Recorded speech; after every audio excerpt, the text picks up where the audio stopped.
This year's #1 central document on agriculture indicates that China will apply its new concept of development to agricultural modernization.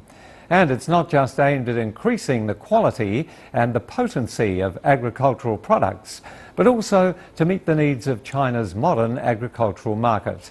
Reporter Xiaorui Shi went to the country's largest grain producer in Henan province to see how authorities there are implementing the new policy. Today, 58-year-old Lu Jianshan doesn't have to hand-spray his crops with pesticides. For a set price, he can rent a drone to do this. And when it's time to harvest, he can also hire help and rent other machinery.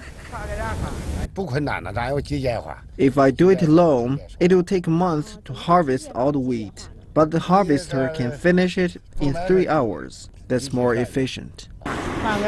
Today, with the continued migration of young people from the countryside to cities, many of China's elderly farmers are left behind to do the work themselves. More modernized machinery may be making their work easier at the moment, but it's only temporary relief. To utilize its farmland efficiently, China is now encouraging farm cooperatives by accelerating rural land transfers, granting higher subsidies to large-scale landholders, and is helping to establish bigger and more specialized farming units. In the land that I transferred, I set aside one part for corn and wheat, another part for growing vegetables in greenhouses. Using modern equipment and technology, the yield is increasing every year. It's not easy to transfer rural land. Many farmers don't know much about the advantages of land transfer, so they would rather keep their land, even leave it untapped. But it's up to them to decide. We don't force them to transfer their land. So far, almost 13 hectares of arable land have been transferred in Nanyang City, covering 19% of the total area. China has made great achievements in agricultural and rural economic development, but is still facing serious structural problems. Some produce is oversupplied and more is in short supply.